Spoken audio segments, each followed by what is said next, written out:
Well, Delap's gone, Grant's gone, and Harness has gone, and we've got the retained list. And Ipswich Town are the bookies' favourites to win the EFL Championship next season. And it's a Blue Monday podcast on a Monday. How about that? Welcome.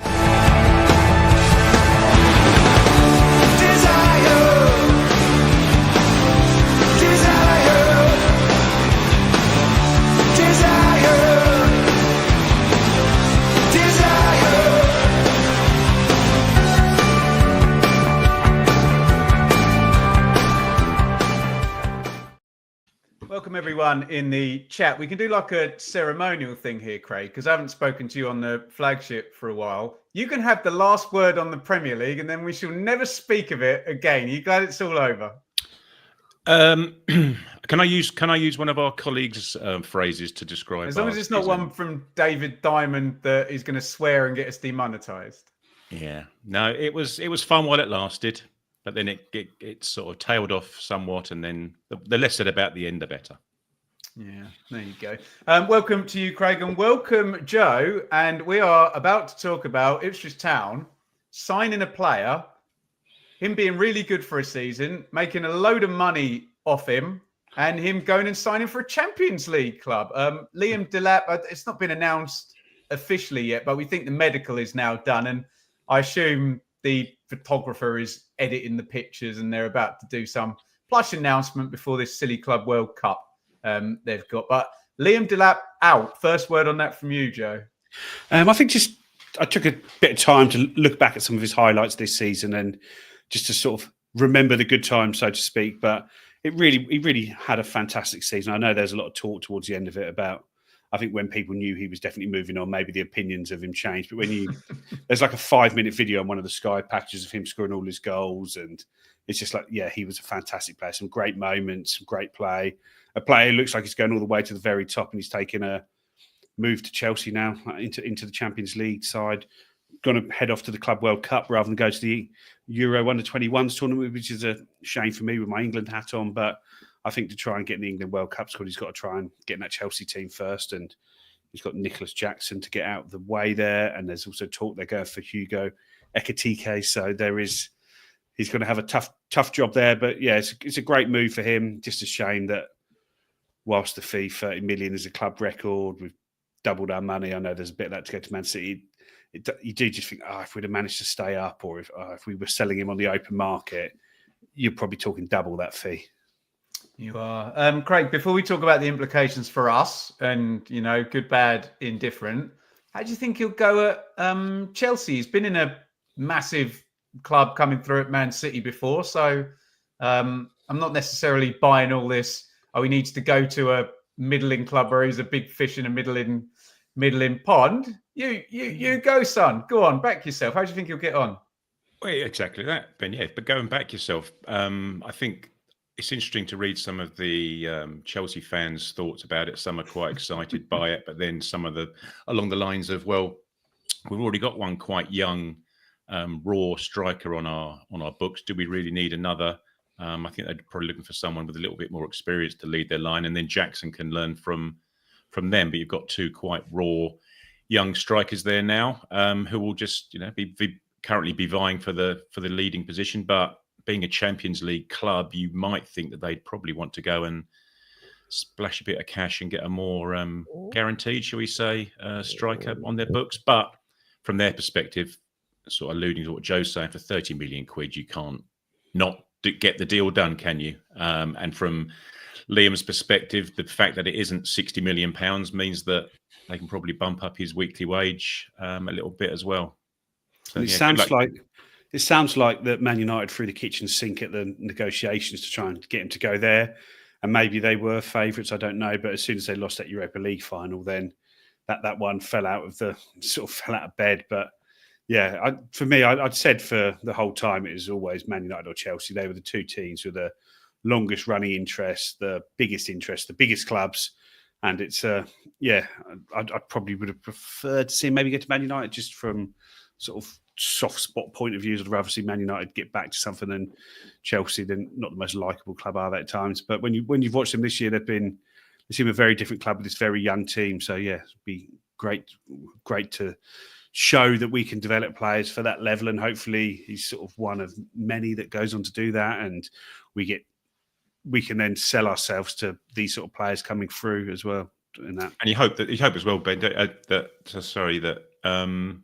relationships we get with Chelsea, it may well transpire that we're able to pull in a few favours and get some of their players heading in our direction, or not officially, but I was going to say, Craig, if they do all right in the Champions League, Chelsea, I don't know what the odds are of them getting through into the latter stages.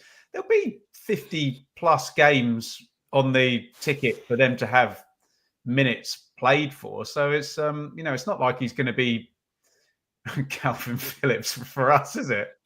Well, no, you'd hope not. He's a pretty robust player as well, isn't he? And it's quite interesting, actually. I was looking at his stats before we came on. He may need to learn to do well coming from the bench to start with. He only scored 1 goal from the bench for us. I appreciate he didn't start on the bench very often for us, but Brentford away, I think, was the 1 goal he scored as a sub, wasn't it? So yeah, you just think that he will learn, and Maresca's a decent coach. He knows from his Man City days as well. So as Joe says, it could be quite an exciting place to be over the next 2 or 3 years as a young footballer. I just want to address Norman's comment there, Joe. He's totally right. It's very easy to be wise after the event here, isn't it? When we signed Delap, not many of us thought he would have the impact he did. And you're very knowledgeable, Joe, on academy football. So you'll have known about him for 10 years, running all over people who were smaller than him in kind of representative football. But with my EFL hat on, I was like, well, I heard all the hype, but didn't really see it at Preston or Stoke or Hull. So Norman is right, isn't he? That it's worked out pretty much as well as it possibly could have. Yeah, and I think when you look at the fees as well, we looked at the fees that were being paid last summer, and it did seem, and a few people commented, that it almost looked like we had a sort of a bit of a Man City tax on that transfer, that they seemed to get 2 or 3 million extra out of I agree. all their deals. Overpaid, and maybe you sort of thought 10, 11, 12, that sort of range was probably fair, but 15 was what it cost. And yeah, and that turned out to be an absolute bargain. Then you've also got the fact that we were also after strikers leading right up to the midnight on transfer deadline day as well, weren't they? Which we didn't manage to get over the line. So internally within the club, we were obviously pleasantly surprised that he hit the ground running. Yeah, and he wasn't given a number 9 shirt, was he? That was kept free, so that was available and left. And it wasn't until Enciso signed a January transfer window he had it. There was even talk, maybe is he the guy that could play a bit on the right wing and up front before we signed Ogbene. So yeah, it's sort of easy to look back at hindsight, and like we just talked about Chelsea there, we've obviously took Amari Hutchinson off them on loan, developed him brilliantly. They've seen what we've now done with Delap, and there's talk, is it the Mark Guiu? They're trying to come to him, pushing him this way. So yeah, we're building relationships with all these big clubs. Yeah, very, very much so. Should we go to Guiu? I think possibly we should then, Craig. So is this actually a thing, or is it just something that fans eat up easily? Oh, well, they'll do us a favour now. So I went on a Chelsea channel the other day, and I'll be blindly honest, I knew nothing about it, never heard of him before he was linked with us, but 19 years old. And it's so funny when you talk about the scales here in the context, Craig, because they're like, oh yeah, it's a tiny little, 3-4 million quid. And I stopped him and I said, you realise outside of the parachute teams in the EFL, that would be the highest transfer fee probably anyone will pay this summer for anyone. So it's quite a big deal for you to get that player. But he's played in the Europa League or the Conference League, whatever they were in, Craig. So do you know any more about him than I do? Well, he scored a hat-trick, didn't he? Was it against Shamrock Rovers? He scored a hat-trick for them. They obviously got him from Barca for a nominal 5 million quid, I think it was last summer. But you would think with Delap coming in, Jackson already there, he's fallen down the pecking order a little bit, and may well be looking to go elsewhere just for the sake of his own career. Whether we can persuade him to drop down to the Championship to come and play for us, either permanently or on loan for a season, remains to be seen, I suppose. I think initially there were rumours that it was going to be on loan, and then there was a couple of little stories saying that it might well be a permanent, but I'd imagine the likelihood of you persuading a guy who was playing for Barcelona 2 years ago and Chelsea this season, albeit sporadically, to drop down to the Championship with us may be a a tough task for Mr. Ashton, but yeah, we'll see. Joe, it needs to be that deal that we've seen a lot of the parachute teams do, where you get the option to buy at the end of the season, because we've spoken this season until we're blue in the face about you need to tool yourself with people who are ready to go. You don't want to go up in your best players on loan, and then you like take Villa with Tammy Abraham, and you can't get him at the end of the at the end of the loan spell, Joe. Yeah, maybe one with an obligation if you get promoted. So once, if you do it, the deal just ticks off. I think Burnley had 4 of those go through this week, effectively, with Humphreys, Marcus Edwards. I can't remember who else. 2 other players that they all just went through. As soon as they went up, those deals all went through. So maybe it's something like that we look to do with Guiu. Harwood Bellis last year. Yeah, and Flynn Downs. I know that wasn't quite as clear cut. Same with us with the Murray Hutchison, but got the deals done. But I think Guiu was very, very highly rated. I think it was seen as a real coup to get him out of Barcelona. And I think we had Nick Ames in the Telegram basically saying yesterday that it's almost like one that if it doesn't happen right now, effectively, it's probably not going to happen because he'll have better offers come the end of the window. So it might just be that Chelsea and us sort of try. Well, that was what you said about Hutchinson. Yeah, just try and bounce him into a deal with us at the start of the window, and then so he's got the whole season here with us, which would be great. I just wanted to come back to this one from Lewis, Craig, and this is a difficult conversation, isn't it? Is it fair to say Delap is the best player we've owned? And I'm glad he's framed the question in that way, because obviously we owned a player who scored 20. How many goals did Stuart score in the Premier League in 2000? 19 goals. But I think perhaps what he's saying is you're owning this player who, as Joe's put it, Craig, could play 50 games in the Champions League, which is a different level, isn't it? Yeah, and he could well be, if he plays well for Chelsea, he could well be stepping into Harry Kane's shoes for England in the relatively near future.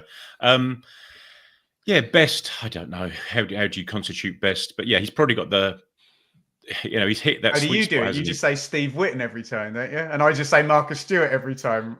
Yeah, exactly. Yeah. But he's hit that sweet spot, hasn't he? We as we found to our sort of cost last summer, finding a striker to, and certainly an English striker who is now going to play that role up front and can handle themselves up front as a single striker. There's not too many of them around, so yeah, he may well have found himself in the right place at the right time for his career, both from a club perspective and an international perspective. It's interesting, Joe, because I was kind of thinking back to the glory days of the Marcus Evans ownership, and it does feel a bit like Martin Waghorn to where he was outstanding for us for one season, played with great personality, and then disappeared off to Derby, who were willing to pay for 4 or 5 million quid. It's just kind of like that up 10 levels, isn't it, with Delap? Yeah, and it's just, I guess Delap probably stays a bit more memorable because of the level he did it at, that it becomes in the Premier League he's done it rather than in the Championship. And I know this season's obviously been a terrible season results-wise, but it's still been a memorable season for Ipswich fans. First one back in the Premier League for so long, where Martin Waghorn's was just a season where we finished mid-table under Mick McCarthy. And he funneled every set piece and every bit of attacking play for him as well. He was brilliant though, wasn't he? Yeah, no, he was brilliant. And I wanted to get like 10 goals or 15 goals, 10 assists or something like that. Oh, it was crazy numbers, wasn't it? Really good numbers. But I just think, so when you see Delap, I think he's going to be so high profile for the next few years that it's always going to come back to this. And we can have some pride if that turns out to happen, that, because the thing is, Craig, that it's all well and good being we all saw these, he scored 75 goals a season for Man City under 14s or whatever. But whether it's to do with it being Ipswich or whether it's to do with the penny dropping for him, it could be his hard work, but we were the club that, managed to get the potential out of this guy that's been on the scene for 10 years to be seen for having loads of potential.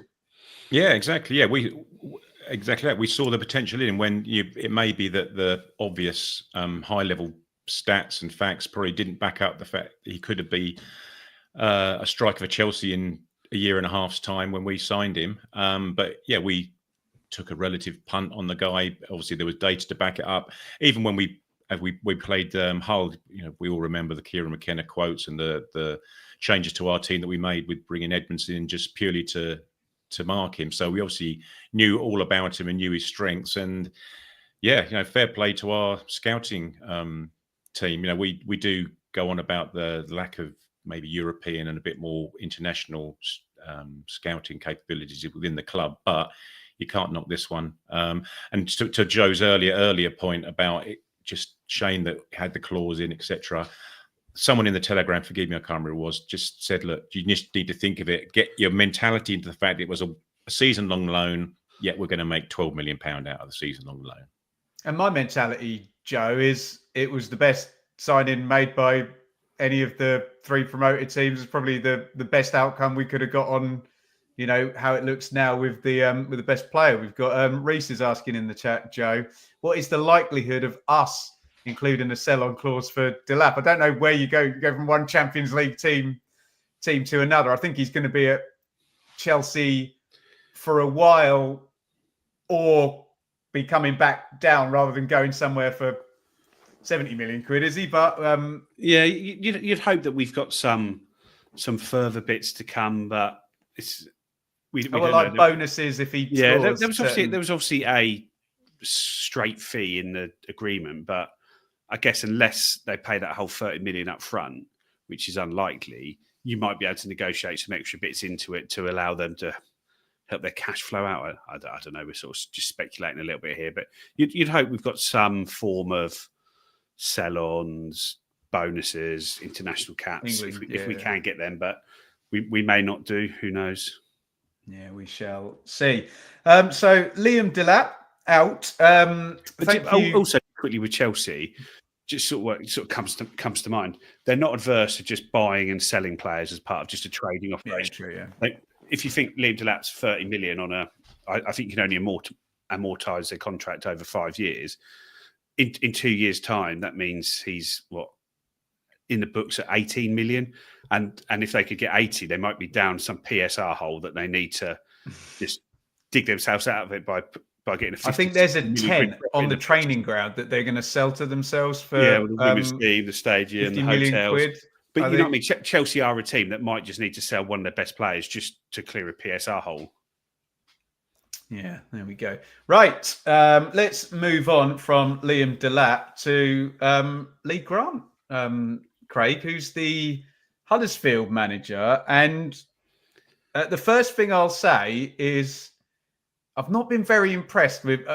I'm wishing the guy the best of luck, but they went from, I can't remember what the order was, Corberon to Danny Schofield to Mark Fotheringham to Neil Warnock to what was that guy called? Andre Breitenreiter to Mike Duff, who you'd think would be great in League One. He seemed to fall out with him, Kevin Nagle, the owner. So what I'm hoping, before we get on to wishing Lee Grant well, is that it's a bit more of a solid ship, because if it is, that's a big club at League One level, especially now Birmingham and Wrexham have got out of the way. Yeah, but from a personal, professional perspective. And Darren Moore, sorry, well done, Neil. Yeah. Personal, professional perspective, Lee Grant's never really hidden the fact that he'd like to become a manager under his own steam one day. And I would have thought that a League One club is probably the highest he's going to jump into. So from his perspective, you can 100% see why he'd do it. It looks like that he's getting some backing, as we may well talk about in a little while, in terms of bringing some players in. So just got to back yourself and hope that you can do it. I think from our perspective, he goes with our goodwill, doesn't he?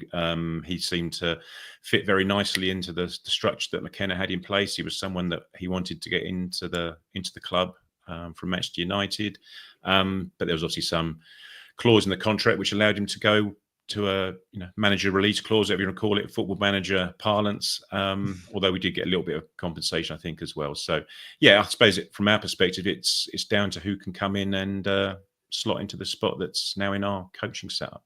There's so much to talk about, which Craig has just set up there, Joe.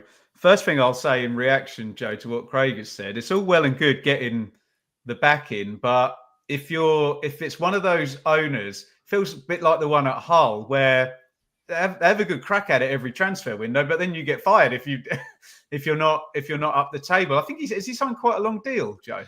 Yeah, 3-year contract, I think it was. Yeah, and that signed Ryan Ledson last week, but in the January window they signed Dion Charles from Bolton, didn't they? And signed another striker. Taylor from Luton, was it? Who was on loan? Yeah, Joe Taylor, is it? I think they spent good money on him for yeah. League One. I think they spent like 3 or 4 million in that January window, which in League One to then end up nowhere near the playoffs is quite a poor turnaround there. So I think League One will hope that Kevin Nagel maybe deletes his social media, might be helpful for. He was doing vlogs at one point. He had someone following him around. He was like me. He was like bloody YouTuber. You own a football club, mate. Stop it. Yeah. So there, but no, it's a big club, isn't it? It's a big club, Huddersfield Town, for him to go into as his first job, and he's obviously put in the hard yards. I think he spoke about doing all his coaching badges and coming to work under Kieran McKenna was like doing his PhD in coaching and sort of working here. And he's obviously got a great work ethic because we know that the coaching staff and McKenna's team, it is a sort of 18-hour a day job. It's not a turn up. It's not the Paul Cook days where you spend the evenings in the pub. Still digging at him, Craig. Still digging at him. you are working very, very hard, very long hours. And yeah, best of luck to him. And it's hopefully good for us. It's a trusted sort of person for us to send to develop players if there's a right opportunities to do so. And sort of moving on, we know Marcus Harness has signed there today. It's just been announced just before we came on air that 29-year-old Marcus Harness, who was released today as part of the retained list, has signed a 3-year deal at Huddersfield under Lee Grant, despite significant interest from clubs in the division above. So so he's getting that back in there 3 years. I'm sure Derby would have been in for him. He had a successful loan spell there, especially in the second half of the season under John Eustace, who's in charge and helped keep them up. So yeah, no, it's a big coup for Lee Grant and going from there.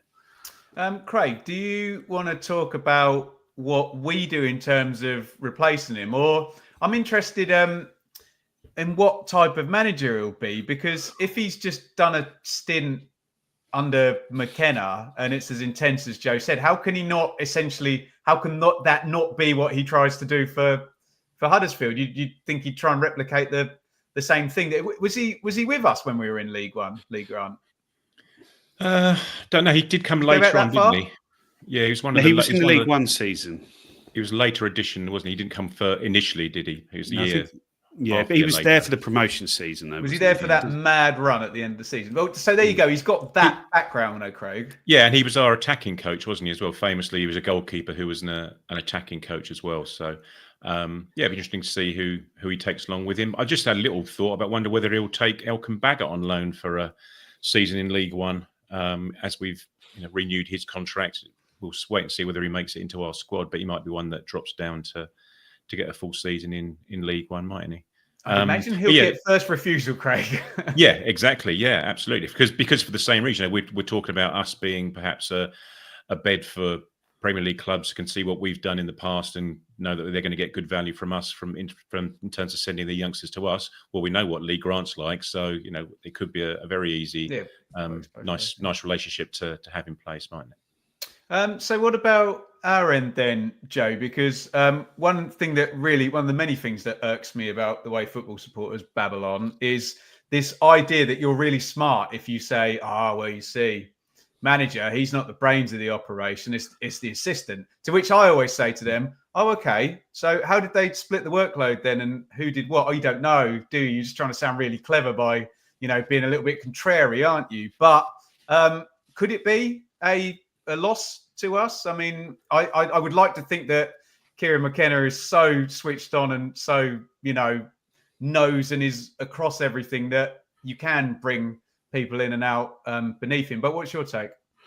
Well, there's a couple of people who mentioned it in the chat, and I think it's been mentioned. I don't know where it's come from, but there's talk about Johnny Evans coming in as a coach. So he's now retired at Manchester United. But I do think in the same way that we've developed players, Lee Grant is a coaches development. Like I say, he talked about coming here and doing effectively his PhD under Kieran McKenna of his coaching. So you can do the badges you want, but coming here and learning how to be an actual manager is something that big names are going to want to do. And it's very difficult to get into management, but if you can come in and you've got your big playing career behind you, you've got your coaching badge behind you, and you can work in an environment as good as what we've got in that managerial side, then I'm sure I'm sure we're not going to be struggling to replace him if we choose to, if we want to, if we need to, if we don't want someone coming from the inside. Put it this way: if there's a job going at Ipswich Town, that it's going to be one that is a lot of people are going to want to have in our coaching structure. And Craig, this is not Brian Clough and Peter Taylor, where you're splitting it half and half, and one of them's the charismatic front man who does the team talk and the in-game tactics, and the other one does the coaching. Football's not like that anymore, is it? No, that's right. And you would think that from a management perspective within the coaching setup, I think we can all pretty much work on the assumption that Kieran McKenna knows exactly what he wants his coaches to do, and it's the vast majority of the direction of communication is from the top down. I'm not saying that he doesn't listen to other ideas, but you get the feeling that Kieran McKenna knows what he wants from everybody, and he'll tell them to go, and it's up to them to then have the skills to produce what he wants them to do. Do you want to take that one, Joe, from Matt? Would Huddersfield be favourites for going up? They'd certainly be in the conversation based on what Luton are favourites. Oh, God, Luton have got a bloody year 2 parachute payment in there as well, haven't they? Yeah, they're the only team shorter odds than us in the EFL to win the league. But I think it's Luton, Cardiff and Plymouth are the 3 favourites. I know they're the 3 relegated teams, but they are the 3 favourites. So I was just looking at the market. Bolton are always up there, aren't they? What's the playoff semi-final? Always Bolton and Barnsley in League One. But yeah, with that being said, I have it here. So yeah, League One to win outright. Luton 4-1, Cardiff 7-1, Plymouth 8-1, Bolton 11-1, Stockport and Huddersfield 12-1, and then Wickham 14. So yeah, Stockport got a hell of a lot of points, didn't they? 2, 3, yeah. So they're like joint 5th favourites. Decent gig though, Craig. You're expecting to be winning 15 to 20 games in your first season as a manager across 46, aren't you? Yeah, exactly. And as Joe says, they're a big club, aren't they? You get a bit of momentum behind you. As we found out when we went up there and played a couple of years ago, they can be a raucous playoff final in 22. That was Darren Moore's first game, wasn't it, when we went up there a couple of years ago? So yeah, they got right behind him. And if they get a bit of wind in their sails, they could go again. We're going to talk about Marcus Harness, who's also gone to Huddersfield in just a jiffy. But first, a word from our sponsors. Blue Monday is brought to you in partnership with Atwell Solicitors, your ideal legal partner for property and business law. Whether you're buying a home, starting a business, or just need legal guidance, our dedicated team has got you covered. Trust our award-winning customer service team to handle your legal matters with care and expertise. Find out more at atwells.com or visit us at our offices in Ipswich, Colchester, London, and our new location in Woodbridge. Thanks to the fine people at Atwells, and also One Stop badges. Just beneath Craig there, you'll see the lovely One Stop logo. You can get your discount over at One Stop by following the link in the description. Thank you to Atwells and One Stop for their wonderful support throughout the season. Craig, I remember having a spirited conversation, that's a polite way of saying an argument, with you about Marcus Harness and whether he was fit for purpose. I think I can say now they've released him that he's not at this juncture in terms of Ipswich Town. But talk to me about his kind of run with the club. And as Joe says, did all right for Derby. 3-year contract in League One. I mean, good luck, fella. He's probably got a nice payday there, hasn't he? Yeah, brilliant. I think we can both say we won that argument, can't we, Ben? I'll give you that one because his career sort of followed us, didn't it? From the joining us in League One, he must have played 40 times for us in League One, and then getting promoted to the Championship, probably played 30 plus times for us in the Championship, albeit towards the end of the season, maybe didn't figure as quite much as he'd want to, maybe in the squads, let alone getting onto the pitch, but. You look at some of the performances he put out for us, the 2 goals at Birmingham away spring to mind coming on for the last 15, 20 minutes. You just knew what you were going to get from him. Good, solid pro, defensively very good. Obviously, he's fit as a flea as well. He's a player I always liked, or always didn't like him playing against us for Portsmouth, and I was quite chuffed He when was he their did best actually. player when they were in League One. Yeah, exactly. And I think it's a hell of a coup for Huddersfield, really, because as Joe said about the article that came out from Huddersfield earlier that Championship clubs were after him. Well, I'm bloody sure Championship clubs were after him, albeit maybe bottom half Championship clubs. But even then, to get him to drop down might have had something to do with the 3-year contract being plopped on the table in front of him. But yeah, I think they've got themselves a good deal. And I think, to be fair to us, we've probably done him a favour as well, and Lee Grant a favour by not extending that contract to get a nominal fee out of it. We've just shaken hands and let him go on free, because you're not going to get many clubs bottom half of the Championship going down that are going to pay much of a fee for a player. So yeah, I think we've done him a good deal there as well. Where is he in the pantheon, Joe? We love these guys that did the double promotion. I know kind of Kieran McKenna and Sam Morsey are probably the kind of face of the actual double promotion, but where does Harness fit in that kind of legend conversation now with that 2-year period? Yeah, I guess he drops down a little bit, because effectively when we got unbelievable was when we signed Nathan Broadhead to effectively take his place in the team. He'd had a really good. This is what me and Craig were arguing about. Yeah. He'd had a really good start to the season. Sort of in the first probably 5 or 6 games, had been probably our best player, looked our best signing of the season, and I think he got injured in a Papa John's Trophy game. He scored a couple of goals early on and got injured, and then by the time he got back in the team, it took him a little while to get going again. He wasn't quite sharp, and then all of a sudden, this guy Nathan Broadhead turns up with a goal contribution every about 75 minutes on the pitch, and was just too good for League One, really. And then from that point on, Harness was always just not. He was just a reserve from that point on, wasn't he? At that point, really, he was the sub that came on to replace Broadhead. So yeah, I think where Broadhead goes, it would be a bigger loss to the sort of legends of that era. But no, he played a very important role, scored a lot of important goals, like right back from the start, scoring that winning goal away at Burton, sort of gets on away where we hadn't played very well there. Picked up goals, as Craig said, the double against Birmingham. That was a massive, massive set of goals there. And yeah, it goes with our best wishes. I think it was tough that towards the end of the Championship season, he dropped out of the side and wasn't even getting on the bench for the last few games of the season. And then when we were in the Premier League, he was then having to come off the bench in those games a little bit. Like, it's great that he got his Premier League appearances, but it did feel a little bit like something's gone wrong for him to be getting these, because he wasn't even getting there in the Championship. And you sort of felt a bit sorry for him, because I think he put on his Instagram after his debut, it's sort of against Liverpool, like, oh, I fought hard to get here, I'm not going anywhere. And then about an hour later, that post was like deleted, and then a few days later, he was off to Derby on loan. And so you hope he doesn't go with sort of any resentment on that side of things, that he got pushed out there where he thought he made it to the Premier League. But it sort of, you only can look on social media and you see, like, I think it was like Harry Clark and someone else sort of saying what a great guy he was, great to see him, great move for him. So yeah, hopefully he does really well. And yeah, was a very good sign, and we got good value for him. And it does feel like we've given him away slightly, maybe to help him out, to help Lee Grant out, to help Huddersfield out, because I'm sure if we'd have extended that contract, we could have got a small fee for him. But it's done the right thing for him. He'll be starting all their games, Craig, if he's fit for the majority of next season, won't he?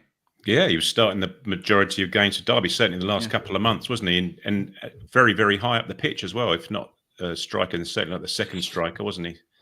Well, yeah, as high as you get up the pitch when Eustace in the dugout, but yeah. You'd imagine Lee Grant's going to try and set up in a similar way to Kieran McKenna did as well. And so you've got one of those 2 10s sorted there.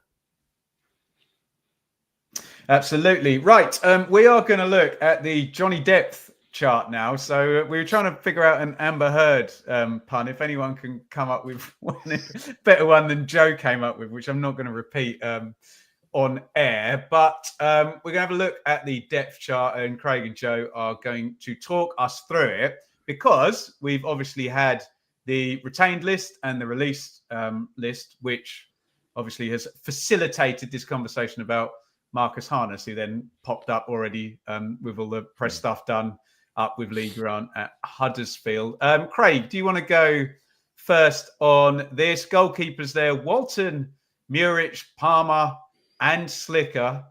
3 of them with contracts till 2028, Walton until 2026. I mean, that needs a bloody good tidy up for a start, doesn't it? Yeah, you would think at least 2 of those gentlemen are going to be finding their football elsewhere come August, whether probably on loan from Slicker's perspective. He's in and around the Scottish setup and not getting a single game of professional football for his club. So you would have thought from his perspective he needs to go out and start playing football. He was Huddersfield's goalkeeper. Anybody know? I don't know. He might be Kieran Slicker come the start of the season. So I think we don't know what's going to happen with Muric. I would suggest it's unlikely he will be having the EFL badge ironed onto his sleeve come the new season. He may well find himself at another club. Either we're going to take a big hit from a transfer perspective, or we're going to take a big hit from paying a good chunk of change of his wages to get him off the books and potentially over to Europe somewhere or something like that. And then I suppose it's what do you do with Walton if we think that Palmer's going to be our number one? The guy hasn't really played much football himself, has he, for a couple of years now? So does he, for his own sanity and career, go out and find himself a number one slot somewhere as well?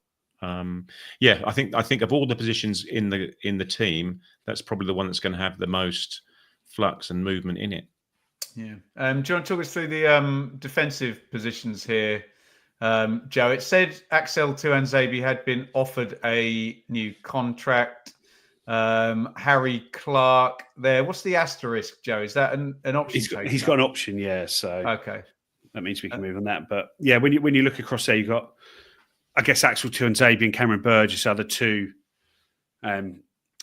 big questions that need answering before we can see what we're going to do there. But it does feel like if you're Cameron Burgess, and we've already signed Jacob Greaves, given him a 5-year contract, sort of giving him more opportunities than you last year, are you going to want to come and sit here as a second choice for 2-3 years? Even though I'm sure a lot of people would argue that Burgess had a better season than Jacob Greaves. I think they had their ups and downs between them, but I don't think it's controversial to say that Cameron Burgess was probably better than Jacob Greaves over the course of the season, his game. So I think he'll move. And do you think Axel Tuanzebe's done enough to get a move? When fit, he certainly has done. So those are 2 big questions we need to answer. And then you've got, effectively, if those 2 to go, they're going to both need replacing, aren't they? And you look at left back as Leif Davis. Is he one who's going to have any interest? We don't know on that side. I think, is Darrow O'Shea going to stay? We all hope he does, but it's very, very difficult across the whole back line. In some ways, you could end up saying, if Tuanzebe signs a contract, you can keep Tuanzebe, O'Shea, Greaves, Davis with Townsend, Wolfenden, Harry Clark as backup. Yeah, you're in a fantastic position. But if those 2 go, then it's really, really difficult. And I guess there is a deadline that they've got in mind. But I say in a way that could be an area where nothing changes, or it could be an area where a lot changes. And it's also the fact. It's also the fact, Joe, that if the reserves go, like Burgess is going, and if the rumours about Wolfenden maybe want to go and have a few games for his own career, if they go, it's a hell of a job to get someone to come in to be the backup to Greaves, to be the backup to O'Shea, isn't it? You've got to persuade. And how much is it going to cost you purely to purchase a guy who's going to sit in reserves for the course of a season? Well, Wolfie signed a new deal in January, didn't he? So you'd assume that he'll stay. It's just that left-sided. Where do you sign that big left-sided centre half from? Who's good enough to play for a parachute chasing team? Who's knows that he's going to be sitting behind a 22-year-old with a 5-year contract that we paid 15 million quid for. Where do you find someone who's good enough for that role and is going to be willing to do it? Yeah, there you go. And there's some lads in the Telegram group who are very good at crunching the numbers and the PSR position, but nothing more than a hunch.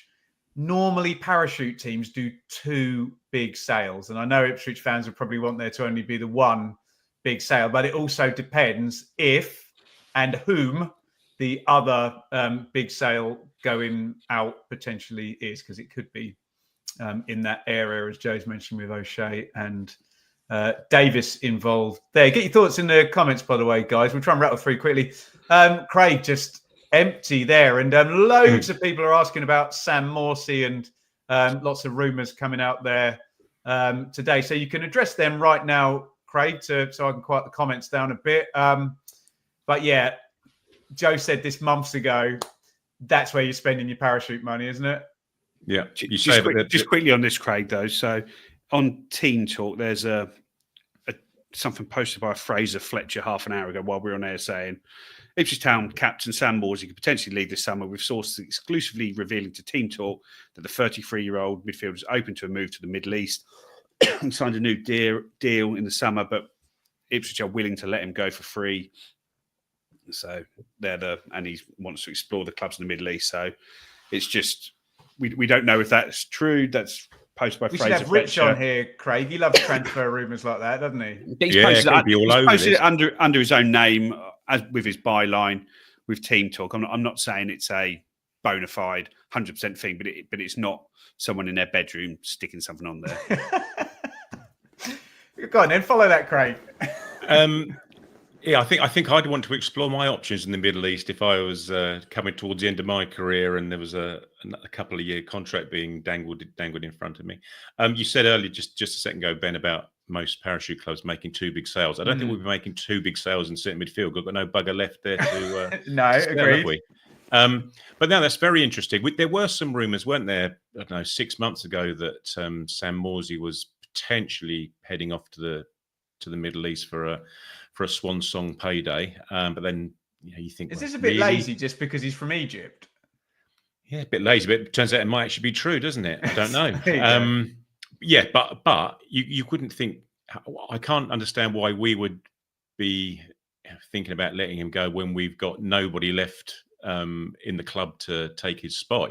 Surely we need to be getting a couple through the door before unless they're maybe they know that's happening, Craig. Fingers crossed. Maybe they've already got a foot in it. They're just wiping their feet on the mat, ready to enter the building. So yeah, watch this space. As Joe said, this has only come out in the last 3/4 of an hour or so. So let's see if it moves in this little mini transfer window. And it would be nice, just as a club looking across the team, if we can get a couple of deals done over the line in this early transfer window. It sort of settles the nerves from our perspective, but it'd be a big loss if Mr. Morsey goes. I'm glad you answered that, because someone asked that earlier and I tried to put it up and then I got sidetracked by something. So there you go. You've answered one of the questions from earlier in the stream. Craig, we'll stay with you and we'll look at the 10s or whatever you want to call them, the wide attackers and the supporting cast there. What's your take? There's a lot of traffic there, isn't there? Crikey, with that little splurge we had in January. In a lot of talent, yeah, not a lot of height, but a lot of talent. That little splurge we had in January has really bumped us up there. And you would think that if there were to be a couple of sales, that it may well be this area of the pitch that they'll be coming from. Your friend Mr. Broadhead may find himself down the pecking order a little bit. We know what Jack Clarks and the Smodiches can do, and the Hutchisons can do, and the Philogines can do in the Championship. We're having this chat at the weekend. Actually, I was away for the weekend with a load of Town fans, and we were chatting, shooting the breeze. We're all in agreement that we need to somehow get Sammy Smodic down the middle of the pitch, probably not veering too far away from the opposition penalty spot for the vast majority of next year's Championship. I quite know how you do it. I don't know, but I'd have him as one of the first names on my team sheet. I think, with history. Looking at his history. What's your take on that little row off the front there? You just don't want Hutchison to be sold, but he could be, couldn't he, Joe? Yeah, I think maybe that left 10 role that Smodic's played for us this year, but it would be a lot more of a 10 as opposed to there'd be a lot less defensive. He was good at that for Blackburn, Joe. He liked it. Even for us, he scored 4 goals in 10 Premier League starts. It wasn't a huge amount of game time, and that was probably Leif Davis pinned back a bit. But this time, when Leif Davis is flying past him all game, you'd hope that he would be able to be a lot more of a 10 in that role. And then if you could have him, Amari Hutchison, or I don't know, Jaden Philogene, or someone in there, it's ludicrous, really. What the options you've got? If you could keep Hutchinson, Philogene, Clark, Smodics, Chaplin, Broadhead, Ogbene, Burns, if you can keep all of them. which I don't think you're going to be able to, because you're not going to be able to say to Jack Clark or Jaden Philogene, you're going to be sitting on the bench every week and bringing you on for the last 20 minutes. They're just not going to do that. So that's going to be a really difficult situation to manage. But that's what sort of McKenna's paid the big bucks for. Just quickly, Joe, it's a good question from Ben there. If Morsey goes, that's a very good point about, that big captain leadership role. That player needs to be brought in, a 30 to 35-year-old who can lead. Yeah, I'm not going to countenance Sam Morsey leaving. I just can't. I can't handle that on a live pod. I need to get my thoughts together before I can talk about it. Oh, there you go. Okay. Well, you can talk about the. I'll go to Craig, where you can pose yourself then. George Hurst, Ali Al Hamadi, Liam Delap. We need a striker. Yeah, probably equally as important as the central midfielder, isn't it? So yeah, quite what pot, like Joe was saying and you were saying, Craig. Yeah, but quite what the profile will be, I don't know. You get someone to play as a second fiddle to George Hurst, as an equal to George Hurst, or to come in above George Hurst and make him fight for his place. It'll be intriguing to know what sort of striker we go for. But we do need to be sort of shooting for the stars a little bit. If you look at the array of talent they've got sitting behind this striker, you would hope that we've got a relatively big name coming in to fill the boots of Liam Delap. What's your take, Joe? And by the way, get your questions in. We'll go to questions at the end of the Johnny Depth chart section. Very disappointed not to see any Amber Heard pun suggestions in there. You can see it's the end of the season, and I'm very focused on some high quality focused podcasting here, Joe. But where'd you find a bloody Liam Delap replacement?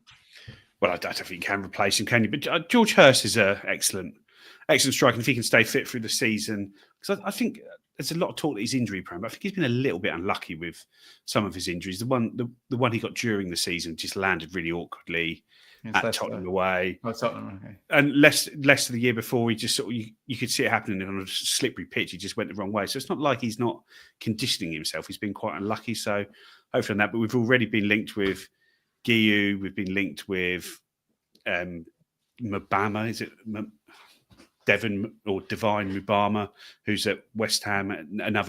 Went from West Ham to Man City. Hugely highly rated player. Sort of scored a lot of goals for West Ham's youth teams, gone to Man City, scored a lot of goals in their under-21s, and they're talking like 10 million for him. We've been linked with Emmanuel Latte-Laff again, who's reportedly not settled in America and wants to come back to the Championship. I think Richard Kone's been mentioned in the chat. He's one we've watched a hell of a lot of, and I know he didn't have a brilliant second half of the season, but it did seem that... You're going to blame Mike Dodds, aren't you? Mike Dodds has come in and sort of the things that they were good at, like getting Cameron Humphreys on the ball and finding Richard Kone in space, they seemed to go away from. Just became a long ball team, just humping it forward to him to sort of plough a lone furrow. And I was reading some bits on the excellent Scouted football website about Richard Kone and his sort of stats on there, how he looks like. Because they were talking about him as a Liam Delap replacement. They're saying, really, with some of the stuff he's put together, he should be jumping ahead of Ipswich to go into a lower end Premier League team to get in there. So I think if you could end up with George Hurst, a Richard Kone, and a Mark Guiu, you're going to have an unbelievable strike force for this level. So I can imagine we'll get there. I don't see a future for Ali Al Hamadi at the club. I think if he's still there, something's gone wrong. I think we were quite keen to sell him even in January, let alone let him go. I think he's just going to be usurped here and make a profit on him, move on, and hopefully he has a good career elsewhere. But I don't think it'll be here. Just a quick one, Ben. That Latte-Laff deal can't be done, can it? For the amount of money he went over to the MLS for, you can't imagine that Atlanta will be letting him go for 6 months later, not going to be letting him go at a huge loss. Well, don't they have really stiff rules on their spending and don't they have like a star player luxury premium or something, which I assume they've spent all on Latte-Laff. And what I was going to say to you, Craig, was when you were listing through Philogene and Clark and Smodics and Hutchinson, striker doesn't need to score goals in this squad. Yeah. It can be a hole puncher, as the great Harry from Bath used to kind of describe it as. It's a it's a bit different in the Premier League because kicking the ball into the channel for Liam Delap was quite useful, wasn't it? Whereas you'd imagine our possession numbers are going to go up exponentially now. Yeah, that's right. Well, last time we were in the Championship, wasn't it? It was Chaplin and the guys behind the strikers that were doing the business, weren't they? So yeah, as you rightly say, it's going to be someone that you can use as a hold up, as a link player rather than a battering ram. Someone's going to run 50 yards with the ball and drag you up the pitch because you guys need a bit of a break at the back, sort of thing. And as we've spoken about, we've already got those goal scoring attacking midfielders in the squad already. So yeah, it may be that the profile that we get doesn't need to be a Liam Delap clone. It needs to be more of a George Hurst like for like. And the 4 teams, Joe, who got all the points in the Championship last season. Okay, Piru came strong at the end for Leeds, but he wouldn't have been in the team if Bamford was fit. I think anyone who follows, and he didn't score for like 18 games, did he, or something? Yeah, and I think he scored 4 in one as well at the end of the season. Burnley, Fleming got some, but it wasn't a huge total. Sheffield United put it all on Cannon and Diaz, and Sunderland. Okay, so Isidore at points in the middle of the season looked like kind of the striker in that. But my point being, I'm just doubling down on what I said to Craig, Joe, that it's not 1995 anymore, and there's Ian Wright and Stan Collymore and Matt Letizia and Andy Cole, and who every team has to have this this super striker. Keep your questions coming in, by the way, guys. I can see a few. Just really, really quickly, we'll just go to Craig first. Excellent video today on the excellent Benjamin Bloom football channel, Craig. Looking at the bookies odds, Ipswich Town are the favourites ahead of Southampton and then Sheffield United and then Coventry and Birmingham and Borough. That's your top 6 in the betting with Town as favourites. That's right, isn't it, Craig? I think the last time we were favourites, Roy Keane was in charge, and that all ended spectacularly well, didn't it? You can understand why we would be favourites, don't you? As you say, Ben, the parachute clubs are going to be at the top of that list, and out of the 3 of the parachute clubs coming down, you would argue that we are the most stable and in the best position to make a fist of it. And as you did mention in your video, which I did watch earlier today. Oh, you did? Oh, thank you. I did. And you mentioned Man about of fine taste. The mystery around Will Still and Will Still be in position. Yeah, well, we don't know, do we? And that's probably why. Yeah, they're a bit of an unknown entity heading into the season. It'll be intriguing to see how he gets on. And of course, Leicester, Joe, people are kind of guessing. I mean, I did the maths earlier. They would have needed Sheffield United would have needed a 25-point deduction to finish outside the playoffs last season. So I think most of us would rather they had a soft embargo and a business plan than a points deduction. But that's the kind of rationale that's taking Leicester out of the betting conversation now. Are they going to get stung with a big deduction, Joe? I think it would be good if they could lose 6 points plus, because I think they're gonna have to be going some to be 7 points better than us next year, aren't they? Yeah, very, very much so. Right, we've got some good questions come in here now, guys. So let's go to, I think we've answered the first 2, actually. Craig, is Palmer able to do what McKenna wants in the Championship? Asks Mike, who's not sure. That's very, very good question, Mike. As we've seen him, has he had more ricks than Muric did with his feet in the second half of the season?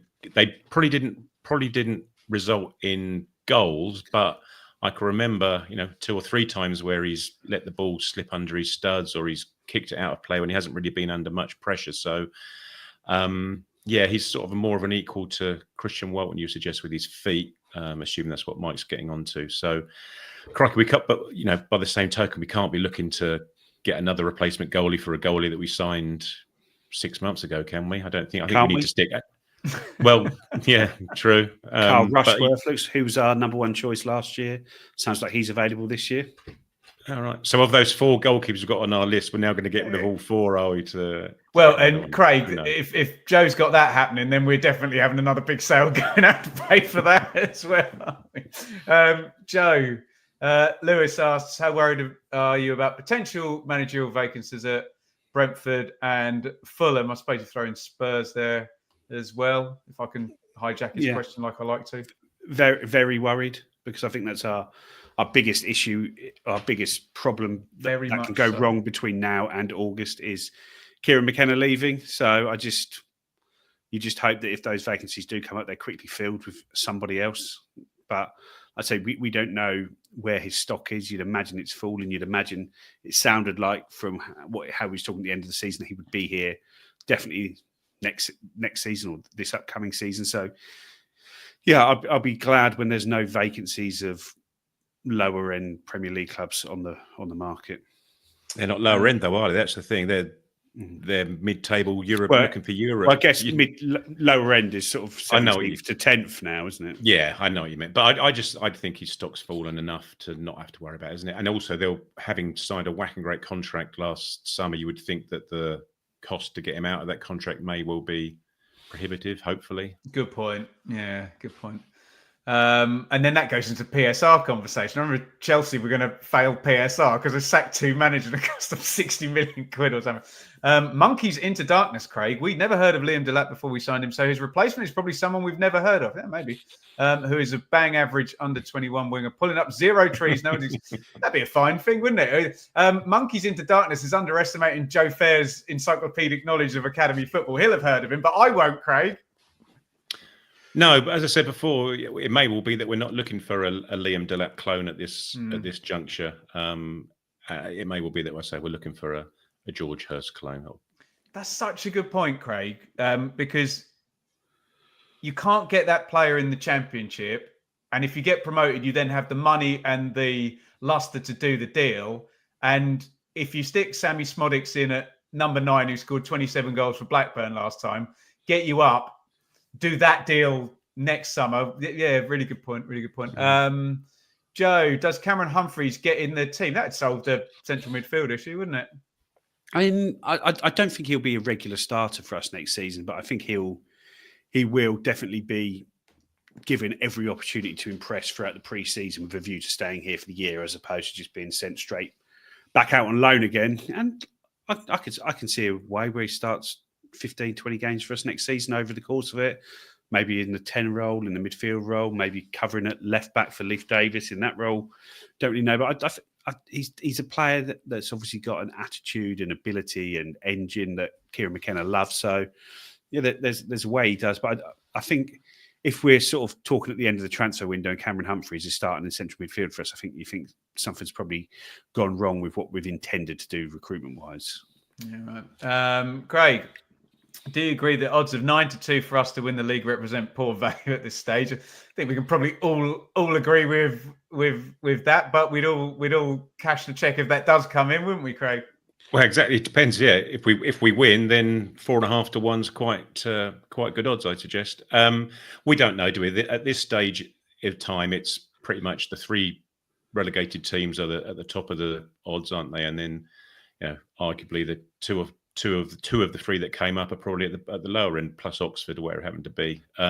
Until we know what Birmingham are going to be up to, and potentially Wrexham, maybe not, but certainly Birmingham, what they get in before the end of August, along with ourselves, along with Leicester, along with Southampton, you're not really going to know who's the real favourites. But you can see why we have been installed, as I said before, while we've been installed at the top at the moment. I'm not a bookmaker, so I couldn't tell you if they're half decent odds or not, to be honest. Right, Joe, you've only got literally 60 seconds, but you probably need 10 minutes. Chaos to discuss. Take that how you will. It sounds like there's a lot of talk of him coming back. Kieran McKenna asked for him to come back. When he named the team for the West Ham game at the final game of the season, he said it was with one eye on next season, and Karius started that, the only lone player that did. So there must be some encouragement from our side that we might be able to get the deal done. I think we've got an option rather than obligation because we didn't stay up. So it's just whether you can persuade Jens to stay, and if you can, you take him, don't you? Like I say, I wouldn't say I'm not a massive fan of his. I think he's a fantastic player, but I do think he left us sort of quite exposed defensively last year. Do you prefer him to Paul Cook? I prefer him to Paul Cook, but I prefer Massimo Luongo to Jens Kajuste. But just in the way he was able to play the role. So it's just whether we think he's going to be able to learn that next season if we sign him, so that if we can go back up, that is actually able to play the role more effectively the next time round in the Premier League. Well, there you go. Right, guys, I can see there's a load of questions came in. Sorry, I started the first load and we are there. And when we are all done, thank you, Craig. Thank you, Joe, for joining up on a Blue Monday podcast that's actually on a Monday. How about that? Reacting to the impending conclusion of the Liam Delap saga. We've had a look at the Johnny Depp chart and talked about Marcus Harness and Lee Grant and everything in between. Get your views in the comments if you're watching after the fact. If you're listening on audio, we appreciate the hell out of you and thank you, and 5-star review. And we'll be back maybe on Sunday if there's stuff to talk about, but you just never know when you might see that siren emoji over on Twitter and the emergency pod comes out if we either collect a lot of money for selling someone or drop a lot of money on signing someone. Say goodbye, Craig. Goodbye, all. Say goodbye, Joe. See you later, guys. And we will see you hopefully when we spend 10 million quid on central midfielder. Bye.